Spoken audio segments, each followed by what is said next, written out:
మన దేవుడు మనల్ని విడిపించింది దేన్ని కంటే ఈ లోకంలో పాపంని ఇంకా ఫస్ట్ విడిపించాడు.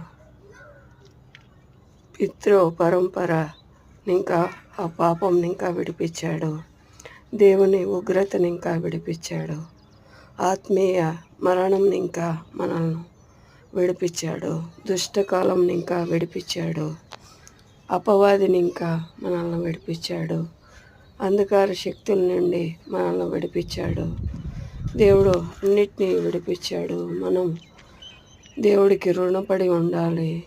దేవుడు కుమారుని పంపించింది అన్నిటి నుండి విడిపించడానికి, నిత్య జీవం ఇవ్వడానికి, తన రాజ్యంలో తన బిడ్డలుగా చేసుకోవడానికి. మనం శరీర గుణాలు ఆపాలి. ఈ లోకంలో దేవుడికి వెలుగుగా బతకాలి.